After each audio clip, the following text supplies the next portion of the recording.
বিসমিল্লাহির রহমানির রহিম। Secondary girls school online প্ল্যাটফর্মে সকল শিক্ষার্থীবৃন্দকে আমার অন্তরের অন্তঃস্থল থেকে আন্তরিক শুভেচ্ছা ও অভিনন্দন। আমি আজ তোমাদের সাথে আছি রোজলিন আক্তার, সহকারী শিক্ষক, কোটচাঁদপুর মাধ্যমিক বালিকা বিদ্যালয়, কোটচাঁদপুর, ঝিনাইদহ। শিক্ষার্থী বন্ধুরা, এখন আমি নবম ও দশম শ্রেণীর ভকেশনাল শাখার বাংলাদেশ ও বিশ্ব পরিচয় পাঠ্যপুস্তকের চতুর্দশ অধ্যায়ের 13.1 পরিচ্ছদ নিয়ে আলোচনা করব। গত পাঠে আমি তোমাদের সাথে এই পাঠটি নিয়ে আলোচনা করেছিলাম এবং এই পাঠে যে বিষয়গুলো আমি আলোচনা করেছিলাম সেটা হচ্ছে বাংলাদেশের পরিবার কাঠামো সামাজিকরণ সম্পর্কে বিভিন্ন ধারণা লাভ করেছিলাম। এর ভিতরে ছিল পরিবারের সংজ্ঞা, এর ভিতরে ছিল সামাজিকরণ, এর ভিতরে ছিল বিভিন্ন সমাজ সম্পর্কে ধারণা। শিক্ষার্থী বন্ধুরা, আমি আশা করছি তোমরা এই বাংলাদেশের পরিবার কাঠামো ও সামাজিকরণ সম্পর্কে কিছুটা ধারণা লাভ করেছিলে।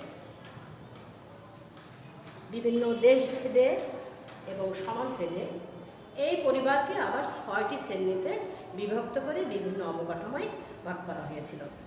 শিক্ষার্থী বন্ধুরা, আমরা যে 6টি ভাগ লক্ষ্য করেছিলাম তা হচ্ছে 1 নম্বর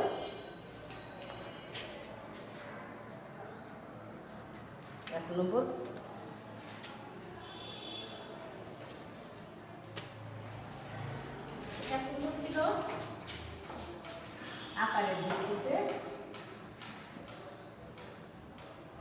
আকারের ভিত্তিতে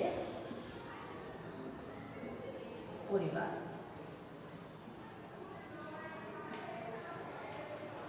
2 নম্বর হচ্ছে স্বামী স্ত্রীর সংখ্যার ভিত্তিতে পরিবার। স্বামী স্ত্রীর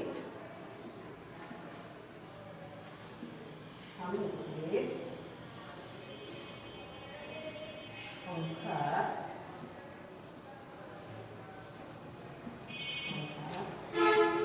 ভিত্তিতে পরিবার। 3 নম্বর ছিল কর্তৃত্বের ভিত্তিতে পরিবার। 3 নম্বর ছিল হচ্ছে কর্তৃত্বের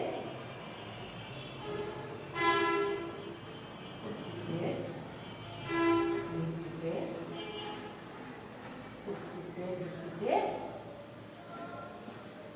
পরিবার।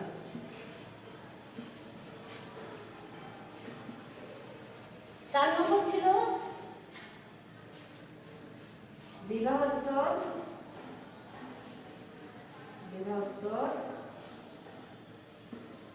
স্বামী স্ত্রীর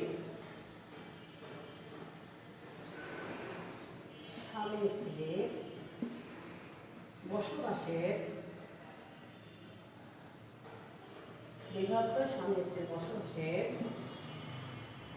স্থানের ভিত্তিতে পরিবার।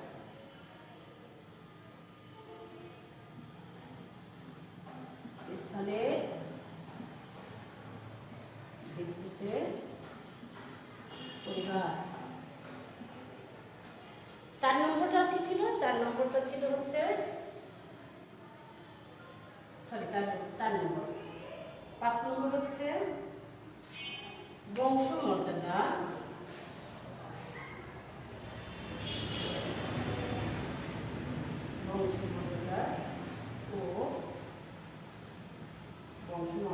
ও সম্পত্তির উত্তরাধিকারের সূত্রে পরিবার। উত্তরাধিকারের ভিত্তিতে পরিবার। 5 নম্বর হচ্ছে পাত্র পাত্রী নির্বাচনের ভিত্তিতে পরিবার। 5 নম্বরটা কি ছিল? 5 নম্বরটা ছিল পাত্র পাত্রী নির্বাচনের ভিত্তিতে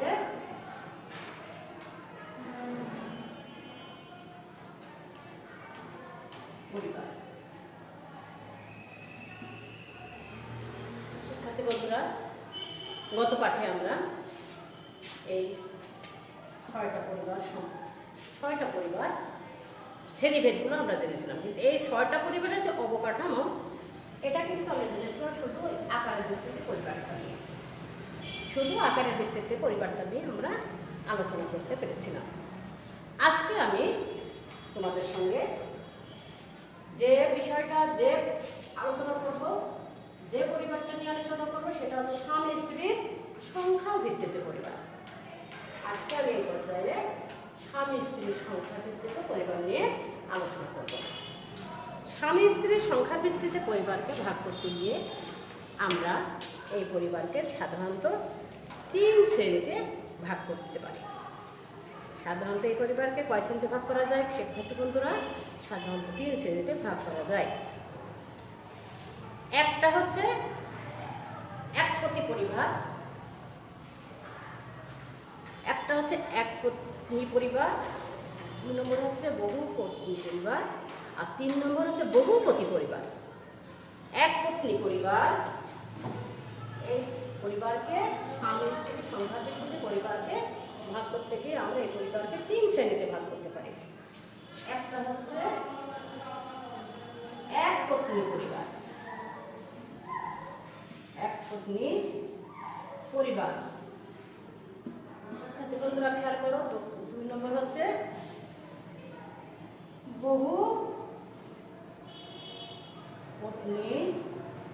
পরিবার, আর 3 নম্বর হচ্ছে বহুপতি পরিবার।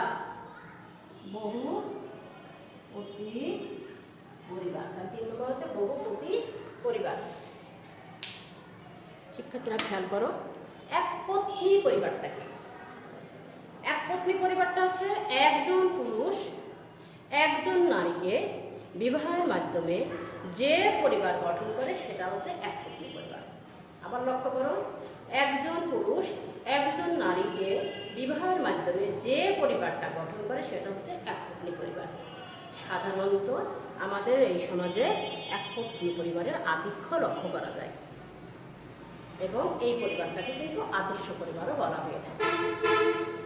তাহলে আমরা লক্ষ্য করতে পারছি যে একপত্নী পরিবারটা কি, আদর্শ পরিবারটা কি, এবং আমাদের সমাজে সাধারণত কোন পরিবারের আধিক্যটা বেশি লক্ষ্য করা যায়। শিক্ষার্থী বন্ধুরা, আমরা এখন আলোচনা করব সেটা হচ্ছে বহুপত্নী পরিবার। বহুপত্নী পরিবার, বহুপত্নী পরিবারটা আবার কি? বহুপত্নী পরিবারটা হচ্ছে একজন পুরুষ একাধিক নারীকে বিবাহের মাধ্যমে যে পরিবারটা গঠন করে সেটা হচ্ছে বহুপত্নী পরিবার। সাধারণত গ্রামীণ সমাজে এই পরিবারটি লক্ষ্য করা যায়। সাধারণত কোন সমাজে লক্ষ্য করা যায়? সাধারণত গ্রামীণ সমাজে এই বহুপত্নী পরিবারটি লক্ষ্য করা যায়। শিক্ষার্থী বন্ধুরা, এবার আমরা যে পরিবারটা নিয়ে আলোচনা করবো সেটা হচ্ছে বহুপতি পরিবার। বহুপতি পরিবারটা হচ্ছে একজন নারী একাধিক পুরুষকে বিয়ে করার মাধ্যমে যে পরিবারটা গঠন করে সেটা হচ্ছে বহুপতি পরিবার।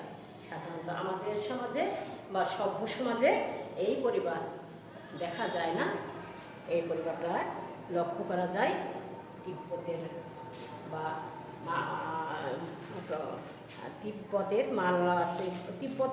তিব্বতের স্বামী স্ত্রীর পদ্ধতির প্রচলন ছিল। তিব্বতে স্বামী স্ত্রীর এই পদ্ধতি, এই বহুপতি পরিবারটা প্রচলন ছিল। এবং দক্ষিণ ভারতের মালগড় অঞ্চলের টোডাদের ভিতরে, কাদের ভিতরে? টোডাদের ভিতরে, দক্ষিণ অঞ্চলের টোডাদের ভিতরে, টোডাদের মধ্যে এই বহুপতি পরিবারটা লক্ষ্য করা যায়। শিক্ষার্থী বন্ধুরা, এই বিষয়টা তোমরা অবশ্যই মাথায় রাখবে, কেন এই প্রশ্নটা সাধারণত তোমাদের জ্ঞানমূলক প্রশ্নে লক্ষ্য করা যায়। এবার আমরা যে পর্যায়টি নিয়ে আলোচনা করবো সেটা হচ্ছে কর্তৃত্বের ভিত্তিতে পরিবার। শিক্ষার্থী বন্ধুরা খেয়াল করবে, কর্তৃত্বের ভিত্তিতে পরিবারকে আবার কি কয়ভাবে ভাগ করা যায়। শিক্ষার্থী বন্ধুরা, কর্তৃত্বের ভিত্তিতে পরিবারকে আমরা আবার দুই ভাগে ভাগ করতে পারি। আমরা সাধারণত দুই ভাগে ভাগ করতে পারি। এক নম্বর হচ্ছে পিতৃ প্রধান বা পিতৃতান্ত্রিক প্রবাদ। এক নম্বর হচ্ছে পিতৃ প্রধান কর্তৃত্বের ভিত্তিতে এই পরিবারটাকে আমরা কয় ভাগে ভাগ করব? দুই ভাগে। একটা হচ্ছে পিতৃ প্রধান বা পিতৃতান্ত্রিক পরিবার। পিতৃতান্ত্রিক পরিবার। অপরটি হচ্ছে মাতৃপ্রধান বা মাতৃতান্ত্রিক পরিবার। অপরটি হচ্ছে মাতৃপ্রধান বা মাতৃতান্ত্রিক পরিবার। মাতৃতান্ত্রিক পরিবার। এবার আমরা আলোচনা করব পিতৃ প্রধান বা পিতৃতান্ত্রিক পরিবারটাকে। সাধারণত যে পরিবারে বাবা সর্বময় ক্ষমতার অধিকারী এবং পরিবারের সমস্ত দায়ভার বাবার উপরে ন্যস্ত থাকে, সেটাই হচ্ছে পিতৃ প্রধান বা পিতৃতান্ত্রিক পরিবার। শিক্ষার্থীরা আবার খেয়াল করো, যে পরিবার দায়িত্বভার পুরুষের উপর বা বাবার উপরে ন্যস্ত থাকে এবং বাবাই পরিবারের সর্বময় কত অধিকার রাখে, সেই পরিবারটাকে পিতৃতান্ত্রিক বা পিতৃপ্রধান পরিবার। অপরদিকে যে পরিবারে মায়ের উপর সর্বক্ষমতা ন্যস্ত থাকে এবং মায়ের পরিবারের সর্বপ্রধান থাকেন বা মায়ের সর্ব দায়িত্ব পালন করে থাকেন, সেটা হচ্ছে মাতৃতান্ত্রিক পরিবার। সাধারণত ক্ষুদ্র উপজাতিদের ভিতরে গারো এবং খাসিয়াদের ভিতরে এই মাতৃতান্ত্রিক পরিবারটা লক্ষ্য করা যায়। কোথায় কোথায়? গারো এবং খাসিয়াদের ভিতরে। গারো এবং খাসিয়াদের ভিতরে, খাসিয়া উপজাতিদের ভিতরে, খাসিয়া উপজাতিদের ভিতরে গারো এবং খাসিয়া উপজাতিদের মধ্যে এই পরিবার। তাহলে আমরা জানতে পারলাম যে মাতৃতান্ত্রিক পরিবারটা সাধারণত কোন কোন জায়গায় দেখা যায়, কোন জাতির ভিতর দেখা যায়। আমরা শিক্ষার্থী বন্ধুরা দেখতে পেলাম যে মাতৃতান্ত্রিক পরিবারটা সাধারণত গারো এবং খাসিয়া উপজাতিদের ভিতরে লক্ষ্য করা যায়। শিক্ষার্থী বন্ধুরা, আমরা এবার যে বিষয়টা নিয়ে আলোচনা করবো সেটা হচ্ছে 4 নম্বরে স্বামী বিবাহের উত্তর স্বামী স্ত্রীর বসবাসের স্থানের ভিত্তিতে পরিবার। বসবাসের বিভক্ত স্বামী স্ত্রীর বসবাসের স্থানের ভিত্তিতে পরিবার। এই বিভক্ত স্বামী স্ত্রীর বসবাসের ভিত্তিতে পরিবারকে আবার 3 শ্রেণীতে ভাগ করা যায়। 3 শ্রেণীতে ভাগ করা যায়। কয় শ্রেণীতে? 3 শ্রেণীতে ভাগ করা যায়। 3 শ্রেণীতে ভাগ করা যায়, সেগুলো হচ্ছে 1 নম্বর। আবার বলি শিক্ষার্থী বন্ধুরা, বিভক্ত স্বামী স্ত্রীর বসবাসের ভিত্তিতে পরিবারকে 3 শ্রেণীতে ভাগ করা যায়। 1 নম্বর হচ্ছে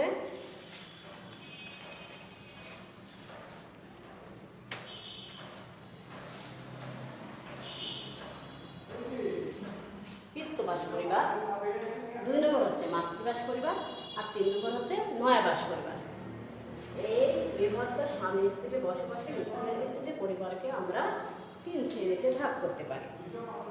একটা হচ্ছে কি? একটা হচ্ছে পিতৃবাস পরিবার, আরেকটা হচ্ছে কি? আরেকটা হচ্ছে মাতৃবাস পরিবার, আরেকটা হচ্ছে কি? আরেকটা হচ্ছে নয়াবাস পরিবার। এবার আমরা এই পিতৃবাস পরিবার, 2 নম্বর হচ্ছে মাতৃবাস পরিবার, 3 নম্বর হচ্ছে নয়াবাস পরিবার। এই 3টা পরিবার নিয়ে এবার আমরা জানবো। পিতৃবাস পরিবারটা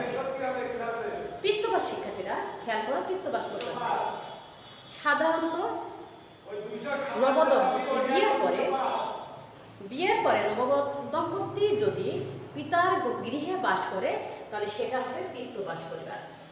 আবার বলি, সাধারণত বিয়ের পরে নবদম্পতি যদি পিতার গৃহে বাস করে তাহলে সেটা হবে পিতৃবাস পরিবার। অপরদিকে বিয়ের পরে নবদম্পতি যদি মাতার গৃহে বাস করে তাহলে সেটা হবে মাতৃবাস পরিবার। আর তৃতীয়টা হচ্ছে নয়বাস পরিবার। নয়বাস পরিবারটা হচ্ছে নবদম্পতিরা যে পরিবারটা পিতার গৃহে, পিতা এবং মাতার কোনো গৃহেই বাস করে না, অন্য একটা গৃহে বসবাসের জন্য তারা অন্য একটা গৃহে বসবাস করে, সেটা হচ্ছে নয়বাস পরিবার। সাধারণত চাকরিজীবীদের ভিতরে এই নয়বাস পরিবারটা লক্ষ্য করা যায়। শিক্ষার্থী বন্ধুরা, আমরা আজকে যে বিষয়টা আলোচনা করলাম সেটা হচ্ছে স্বামী স্ত্রীর সংখ্যার ভিত্তিতে পরিবার, কর্তৃত্বের ভিত্তিতে পরিবার, বিবাহিত স্বামী স্ত্রীর পরিবার স্থানের ভিত্তিতে পরিবার। এবার আমি আলোচনা করব বংশমর্যাদা সম্পত্তির উত্তরাধিকারের ভিত্তিতে পরিবার। বংশমর্যাদা ও স্বামী স্ত্রীর বংশমর্যাদা ও সম্পত্তির উত্তরাধিকারের ভিত্তিতে পরিবার। সাধারণত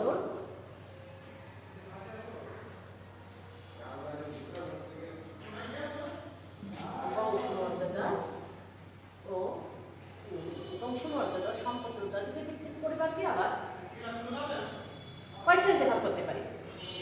সাধারণত আমরা দুই ভাগে ভাগ করতে পারি। পরিবার, অপরটা হচ্ছে মাতৃসূত্রীয় বা মাতৃবাস বা মাতৃসূত্রীয় উত্তরাধিকারী সূত্রের পরিবার। একটা হচ্ছে পিতৃসূত্র, একটা হচ্ছে মাতৃসূত্রীয়। একটা হচ্ছে পিতৃসূত্র আর একটা হচ্ছে মাতৃসূত্রীয়। পরিবারকে আমরা কয় শ্রেণীতে ভাগ করব? বিবাহিত স্বামী স্ত্রীর বংশমর্যাদা সম্পত্তির উত্তরাধিকারের ভিত্তিতে আমরা পরিবারকে দুই শ্রেণীতে ভাগ করব। একটা হচ্ছে পিতৃসূত্র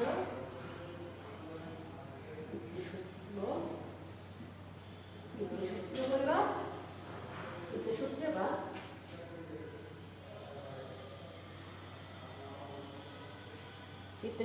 বা পিতৃসূত্রে পরিবার, অপরটা হচ্ছে মাতৃসূত্রীয় পরিবার। পিতৃসূত্রিত পরিবারটাকে এবার আমরা আলোচনা করবো। পিতৃসূত্র পরিবারটাকে, পিতৃসূত্র পরিবারটা হচ্ছে পিতার গৃহে বাস করে পিতার সম্পত্তির উত্তরাধিকার প্রাপ্ত যে পরিবারটা সেটা হচ্ছে পিতৃসূত্রীয় পরিবার। পিতার গৃহে বাস করে পিতার পরিচয় পরিচিত হয় এবং পিতার সম্পত্তির উত্তরাধিকার সে হয়ে থাকে। এই পরিবারটাকে বলা হয় পিতৃসূত্রীয় পরিবার। শিক্ষার্থীরা খেয়াল করো। এবার আমরা অপরদিকে যে পরিবারটা আলোচনা করবো সেটা হচ্ছে মাতৃসূত্রীয় পরিবার। মাতৃসূত্র পরিবারটাকে, মাতৃসূত্রীয় পরিবার ঠিক অন্য দিক দিয়ে ভাবতে গেলে আসবে কি, যে পরিবারে মাতার পরিচয়ে পরিচিত হবে, মাতার গৃহে বাস করবে, মাতার উত্তরাধিকারে সে পরিচিত হবে, মাতার উত্তরাধিকারের সম্পত্তিতে সে অধিকারী হবে। এটা হচ্ছে মাতৃসূত্রীয় পরিবার। তাহলে শিক্ষার্থী বন্ধুরা, আমরা দেখতে পেলাম বংশমর্যাদা ও সম্পত্তি উত্তরাধিকারের ভিত্তিতে পরিবারকেও আমরা দুই শ্রেণীতে ভাগ করেছি, একটা পিতৃসূত্রীয় পরিবার আর একটা মাতৃসূত্রীয় পরিবার। শেষ পর্যায়ে আমরা যে পরিবারটি আলোচনা করবো সেটা হচ্ছে পাত্র পাত্রী নির্বাচনের ভিত্তিতে পরিবার। পাত্র পাত্রী নির্বাচনের ভিত্তিতে পরিবারকে আবার সাধারণত দুই ভাগে ভাগ করা হয়ে থাকে। এই পরিবারটা সাধারণত হিন্দু পরিবারে লক্ষ্য করা যায়। শিক্ষার্থী বন্ধুরা খেয়াল করে, আমরা পাঠের শেষ পর্যায়ে চলে এসেছি যে পাত্র পাত্রী নির্বাচনের ভিত্তিতে পরিবার আমরা আমাদের সমাজে, সাধারণত মুসলিম সমাজে দেখা যায় না, এটা হিন্দু সমাজে লক্ষ্য করা যায়। একটা হলো এই হিন্দু সমাজে দুই ধরনের জ্ঞেত্রগতিক পরিবার রয়েছে। একটা হলো বহির্গত বিবাহ ভিত্তিক পরিবার, অপরটি হচ্ছে অন্তর্গোত্র বা বিবাহ ভিত্তিক পরিবার। একটা হচ্ছে বহির্গোত্র বিবাহ ভিত্তিক পরিবার, অপরটি হচ্ছে অন্তর্গত গোত্র বিবাহ ভিত্তিক পরিবার। এই বহির্গত বিবাহ ভিত্তিক পরিবারকে আবার দুই ভাগে ভাগ করা যায়। একটা হচ্ছে অনুলম বিবাহ ভিত্তিক পরিবার, অপরটা হচ্ছে প্রতিলম প্রতিলোম বিবাহভিত্তিক পরিবার। একটা হচ্ছে বহির্গত বিবাহভিত্তিক পরিবারকে ভাগ করা যায় অনুলোম, আর একটাকে ভাগ করা যায় প্রতিলোম। এবার আমরা আলোচনা করব অনুলোম এবং প্রতিলোম পরিবারটা কি। অনুলোম এবং প্রতিলোম পরিবারটা হচ্ছে যে পরিবারের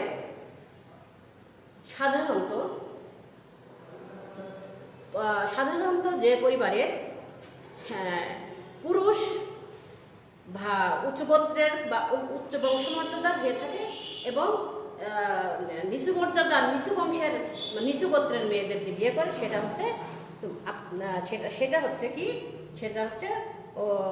অনুলোম বিবাহভিত্তিক পরিবার। অর্থাৎ উঁচু গোত্রের পাত্রের সাথে নিচু গোত্রের পাত্রের বিবাহের মাধ্যমে যে পরিবারটা গঠন হয় সেটা হচ্ছে বিবাহভিত্তিক পরিবার। অপরদিকে উঁচু গোত্রের পাত্রের সাথে নিচু গোত্রের পাত্রের বিবাহের মাধ্যমে যে পরিবারটা গঠন হয় সেটা হচ্ছে প্রতিলোম বিবাহভিত্তিক পরিবার। শিক্ষার্থী বন্ধুরা, আমরা আজকে পরিবার কাঠামো নিয়ে যে বিষয়গুলো আলোচনা করলাম, আশা করি তোমরা খুব ভালো জানতে পেরেছো এবং জ্ঞান লাভ করেছো। আজকে আমি আমার আলোচনার পরিপ্রেক্ষিতে তোমাদের জন্য কিছু প্রশ্ন আমি আলোচনার শেষে আমি ধরবো, আশা করি তোমরা এগুলো বলতে পারবে। যেমন 1 নম্বর হচ্ছে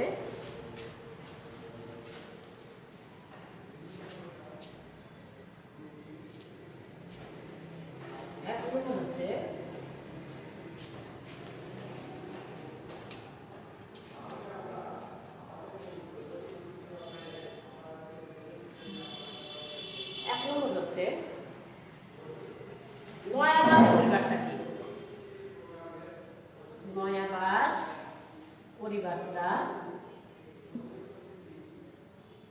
নয়াবাস পরিবার ঠিক কি বা নয়াবাস পরিবার কাকে বলে। সাধারণত আমি জানি তোমরা বলতে পারবে যে পরিবারে স্বামী এবং স্ত্রী বিয়ে করে মাতা এবং পিতা কোনো গৃহে বাস না করে অন্য একটা পরিবারে বাস করে সেটা হচ্ছে নয়াবাস পরিবার।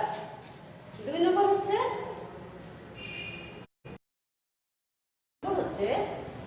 আমাদের সমাজে সাধারণত কোন ধরনের পরিবারটি লক্ষ্য করা যায়। বলো দেখি তোমরা বলতে পারবে কিনা। আমার মনে হয় তোমরা বলতে পারবে। আমাদের সমাজে সাধারণত কোন ধরনের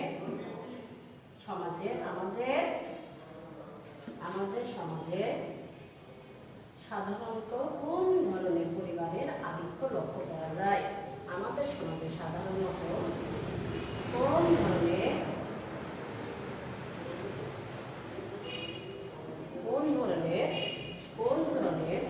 পরিবারের আধিক্য লক্ষ্য করা যায়। পরিবারের আধিক্য লক্ষ্য করা যায়।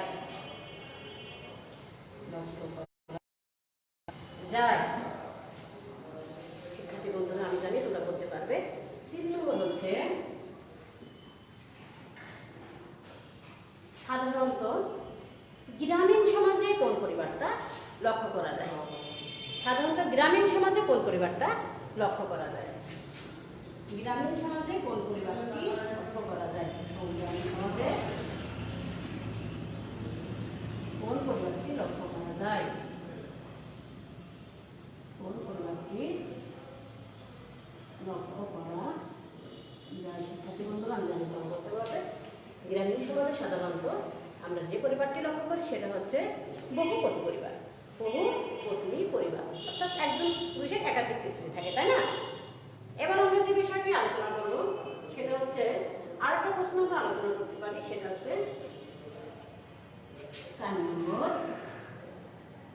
সাধারণত পরিবারের ভিতরে সাধারণত উত্তরাধিকারের ভিত্তিতে যে বংশমর্যাদা উত্তরাধিকারের ভিত্তিতে কোন পরিবারটা আমরা লক্ষ্য করি।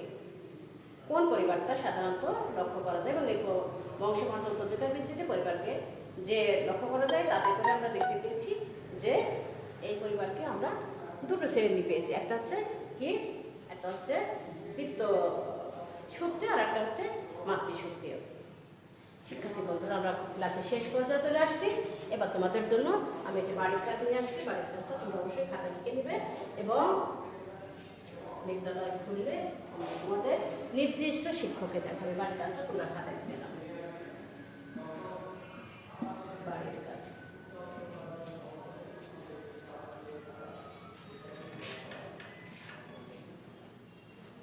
বাংলাদেশের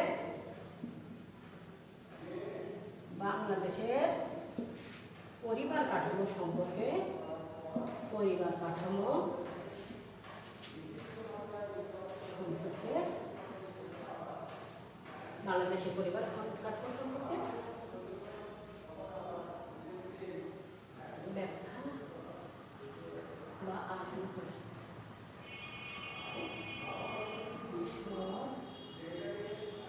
বাংলাদেশের পরিবার কাঠামো সম্পর্কে আলোচনা করো।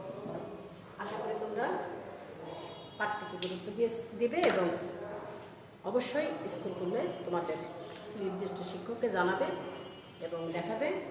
সবশেষে তোমাদের সুস্বাস্থ্য কামনা করে সকলকে ধন্যবাদ জানিয়ে আমার আবার আগামী ক্লাসে তোমাদের প্রত্যাশা, তোমাদের আগমন